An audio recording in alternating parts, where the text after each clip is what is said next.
অনেক আলোচনা হয়েছে আলহামদুলিল্লাহ। আমরা এখানে এলমে দ্বীনের নিসবতে একত্রিত হয়েছি। আমাদের শুরু দিনের পরিচয় ছিল এলমি চর্চার পরিচয়।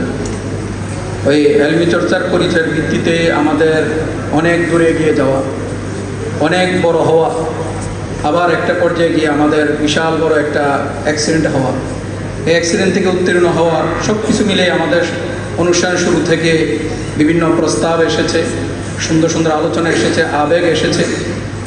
আল্লাহ তাআলা যাতে করে আমাদেরকে আমাদের সেই প্রাণের প্রতিষ্ঠান রাজাপুরকে আবার পুনরুদ্ধারের ব্যবস্থা করে দেন। তো এই যে কথাটা মুফতি জাকারিয়া সাহেব বলছেন, আকবর সাহেব বলছেন, আবার অনেকেই বলছেন যে আমাদের রাজাপুর যে জায়গায় আছে ওই জায়গায় সেটা আবার পুনর্বার চালু হওয়া পর্যন্ত আমরা তো চেষ্টা করবো ইনশাআল্লাহ।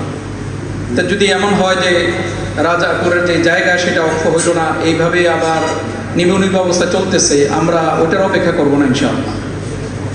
আল্লাহর জমিন অনেক বড়, ইন্না আরদুল্লাহি ওয়াসিআ, বিশাল বড় এলাকা। আল্লাহ তাআলা অনেক অনেক জায়গা দিয়ে আমাদেরকে আল্লাহ তাআলা দুনিয়াতে পাঠাইছেন। সুতরাং এই ইনডোরের মধ্যে একটা ঘরের মধ্যে শুধু আবেগ দেখাই আমাদের শেষ না, আমাদের সেই আবেগের বিস্ফোরণ হবে ইনশাআল্লাহ। সেটা হলো এমন এক প্রতিষ্ঠানের মাধ্যমে যে প্রতিষ্ঠান মেসালি হবে, আদর্শিক একটা প্রতিষ্ঠান হবে বাংলাদেশের যেই কোনো জায়গায় হোক না কেন। আবার আমাদের সেই পাঠদান পদ্ধতি, পাঠদান সিস্টেম, যে আবার আমাদের কওলা রাসূল সাল্লাল্লাহু আলাইহি ওয়াসাল্লামের যে এই পাঠ চলতেছিল, হয়তো যারা অতীত হয়েছেন, মুরব্বী হয়েছেন, দরসের সাথে সরাসরি সম্পৃক্ত হওয়ার মতো শারীরিক সক্ষমতা নাই, কিন্তু আমাদের সম্পদ, আমাদের সন্তান, আমাদের ফসল অনেক আছে। এর ধারাবাহিকতায় ওই তর্স এবং ওই পদ্ধতিতে আমাদের শুধু রাজাপুর না, এটা হবে আদর্শিক এক রাজাপুরের একটা মিলন মেলা, এবং ওইখানে আমাদের দ্বীনি ইলম প্রচারের একটা সূক্ষ্ম মুখ্যম একটা জায়গা হবে ইনশাআল্লাহ। তো আমরা যারা এখানে উপস্থিত হয়েছি, আমাদের মুফতি জাকারিয়া সাহেবের যে আমাদের আপনা ফজালাতের বর্তমান কর্মসংস্থান হিসাবে বা কর্মরত হিসাবে যে জায়গাগুলো তিনি পেশ করেছেন, দেখা যাইতেছে প্রায় 550-ও বেশি তাদরিসের সাথে, দরসের সাথে আমরা সম্পৃক্ত। তো হুজুর আমাকে একটা বিষয়ের আলোচনার জন্য বলছেন যে ভালো শিক্ষক হইতে হলে কি করা। আসলে বিষয়টা হলো একটু জটিল বিষয়, যাই হোক বলছেন হিসাবে বলা। আমি আমার পুরো তাদরিসে জীবন, আমি উস্তাদ হওয়ার পর থেকে অদ্যাবধি আজও পর্যন্ত যেভাবে পড়াই, এটা আমার এক উস্তাদ থেকে নেওয়া ধার করা একটা সিস্টেম। আমরা অনেকেই পড়ছি, মুফতি জাকারিয়া সাহেব পড়ছেন, মাওলানা আকবর সাহেব পড়ছেন, ডুলিপাড়া হুজুরও পড়ছেন, আব্দুল্লাহ সাহেব, যে উলামাদের মাদ্রাসার আমাদের কুতুবখানা হুজুর নাম পরিচিত আব্দুল্লাহ সাহেব রহমতুল্লাহ আলাইহি। তার পুরো জীবনটা ছিল দরস তাদরিসের এক অনন্য একটা উদাহরণ, এবং তার পাঠদান পদ্ধতি এমন চমৎকার ছিল যে পরীক্ষা আসলে, আমরা তো একটা বিষয় বলি, ছাত্র জীবনের সুখের জীবন যদি না হইতো পরীক্ষা, অর্থাৎ পরীক্ষাটাই হলো আমাদের একটা মাথা ব্যথার একটা কারণ হয়। কিন্তু হুজুরের পাঠদান পদ্ধতি এত চমৎকার ছিল, এত ভালোভাবে ছিল যে পরীক্ষা আসলে হুজুরের কিতাবটা পড়া ছাড়াই আমরা পরীক্ষা দেওয়ার জন্য প্রস্তুত হয়ে যেতাম। পুরা বৎসর হুজুর এমনভাবে নিতেন, যেহেতু আমরা অনেকেই প্রতিষ্ঠানের সাথে জড়িত।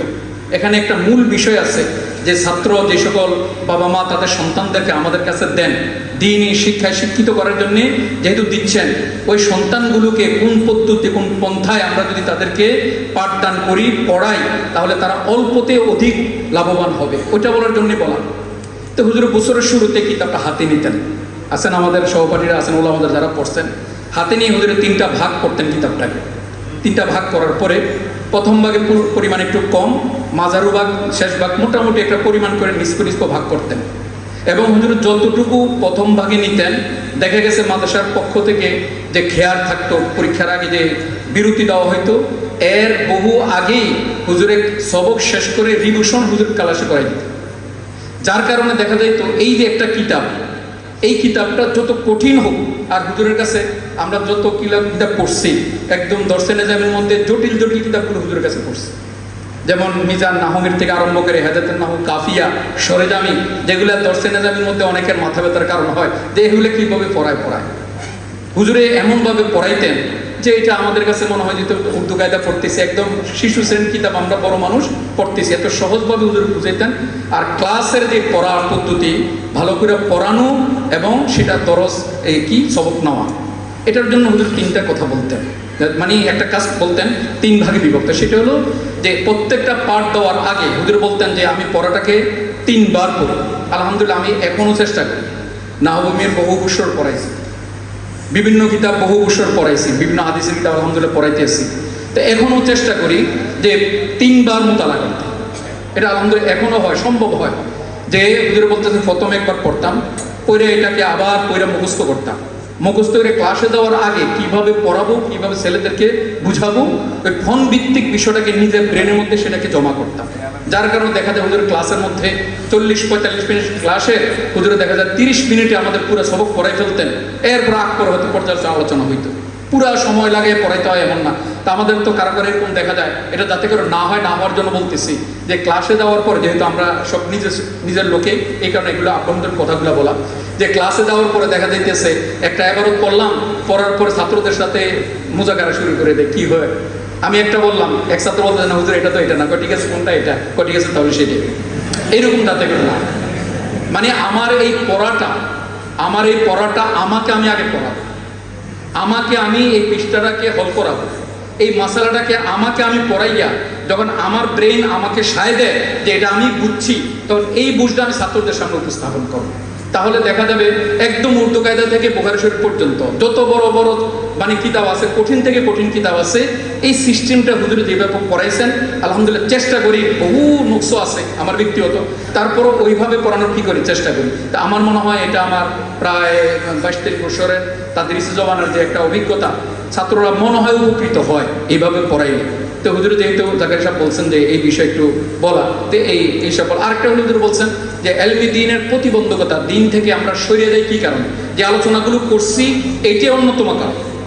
অর্থাৎ আমি যদি ঠিক মতো মোতালা না করি, অনেকের দেখা যায় যে 4 বছর 5 বছর 7 বছর পড়াইছি, এরপরে আর দরসের সাথে সম্পৃক্ত না।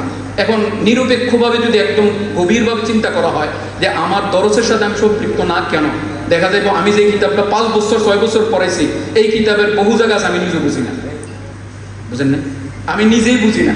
তা আমি যেহেতু নিজে বুঝতেছি না, তা আমার কাছে ফোনটা বিরক্তির কারণ হয়ে যায়। তো যার কারণে দেখা যায় এলমি দিন থেকে আমি কোনো না কোনো কোর্স দেখাইয়া যে আমার এই বেতন হয় না, 10,000 5,000 15,000 এই বেতন হয় নাকি, যে শাহাদাত এরপরে কি আছে, এই রহমত আছে, তারা লাখ লাখ কোটি কোটি টাকা কামাই করে, আমার সাথে একসাথে বসছে, আমি 15,000 টাকা দিয়ে কীভাবে চলবে, এরকম একটা কোর্স সামনে এসে যায়। আলহামদুলিল্লাহ আমরা কওমি ভাষা যারা পড়ছি পড়াইতেছি, লাখ লাখ কোটি টাকার মালিক না, কিন্তু কোটিপতির চেয়েও আমরা মানসিকভাবে সুখে আছি। এটা হলো আমাদের দরস তাদরিসের একটা অন্যতম বরকত। তো যারাই আমরা এই লাইনে আছি, আমাদের আগে সম্ভবত কোন হুজুর বলছিলেন, দাতা হুজুর বা অন্য হুজুরা বলছিলেন যে আমাদের মূল টার্গেট কিন্তু আমাদের দরস তাদরিসের সাথে হইতে হবে। কারণ আমরা যদি পার্সেন্ট হিসাব করি, পুরো দেশে যদি পার্সেন্ট হিসাব করি, তাহলে শতকরা অল্প কয়েক পার্সেন্ট শুধু আমরা দরসের সাথে পড়াই। বহু লক্ষ লক্ষ ছাত্র কলেজ ভার্সিটিতে পড়ে। আমাদের এই লাইনে কাজের লোক নাই। আমরা যদি মনে করি আমার দ্বারা তো এরকম ইঞ্জিনিয়ার হওয়ার দরকার, আমার দ্বারা এই কাজও হওয়ার দরকার, সেনাবাহিনী হওয়ার দরকার, কথা ঠিক আছে, কিন্তু আমি যেই জায়গায় আছে এই জায়গায় আসার জন্য তো তারা প্রস্তুত না। তাদের পক্ষ দিয়ে প্রস্তাব আসে যে কওমি মাদ্রাসা ইংরেজি পড়ায় না। এই নোমান সাহেব রহমতুল্লাহ আলাইহি এই রহমানিয়ার যে অনেক বই লিখছেন, তিনি একটা কথা বলছিলেন যে আমি পা হইল 2টা, আমি কি 10 জোড়া পরিধান করব 2 পায়ে, এটা সম্ভব না। তাদের থেকে প্রস্তাব আসে যে আমরা ইংরেজি পারি না, আমরা এই অঙ্ক পারি না, আমরা বিজ্ঞান পারি না, বিভিন্ন জিনিস আমরা পারি না। অথচ তাদের ব্যাপারে আমাদের পক্ষে প্রশ্ন হয় না, তুমি তো কোরআন পারো না, তুমি তো 5 ওয়াক্ত নামাজ পড়ো। আমার কথা তাদেরকে বলা তো দূরের কথা, এটা তাদের কাছেও যায় না, কিন্তু তাদের প্রস্তাব আসার পর আমি প্রতিক্রিয়াশীল হয়ে যাই। ঠিক আছে, আমি তো ইংরেজি পারি না, আমি তো বিজ্ঞান পারি না, আমি তো এটা পারি না সেটা পারি না, আমার তো আরো কিছু দরকার ছিল। আমার যে জায়গায় এখানে তো কাজ করার লোক নাই, আমি যদি এখান থেকে তাদের প্রস্তাবে তাদের প্রতিক্রিয়াশীল হইয়া আমার জায়গা ছেড়ে আমি তাদের জায়গায় চলে যাই, আমার এই জায়গা চলবে কিভাবে? এই কারণে আমাদের জায়গার যে চাহিদা, জায়গার যে মানুষের পাওয়া আমার কাছে এটা বহু চাহিদা, কিন্তু এই তুলনায় 50% হয়তো আমরা আদায় করতে পারতেছি না। তো এই হিসাবে আমাদের যে পেশা নেশা, এটাকে আমাদের মূল বানাইয়া হালালভাবে ব্যবসা করা অবশ্যই। তবে উসমানী দামাত বারাকাত উনি বলছেন কিছুদিন আগে, খুব ভাইরাল হয়েছে তার কথা, যে কওমি মাদ্রাসার হুজুরা শুধু মসজিদ মাদ্রাসা নিয়ে থাকবে না, কথা অবশ্যই ঠিক আছে, কিন্তু কওমি মাদ্রাসার হুজুরা মসজিদ মাদ্রাসা নিয়ে থাকবে না অর্থ কি, এটাকে মূল বানিয়ে প্রাসঙ্গিক অন্যটাকে বানাবে। তার মানে এই নয় আমার পেশা নেশা ছেড়ে দিয়া আমি অন্যদিকে চলে যাব, এটা যাতে করে না হয়। তাহলে এলমে মানে ভালো শিক্ষক হওয়ার যে কথাটাই বললাম হুজুরের রেফারেন্স দিয়া, আর ভালো শিক্ষক না হওয়া বা এলমে দিন থেকে ঝরে দেওয়া, এটা হোক ভালো করে মোতালা না করা। অর্থাৎ আমার কাছে আমার কিতাবটা যদি হল না হয়, এই কিতাবের লাইনে আমার থাকা সম্ভব হবে না।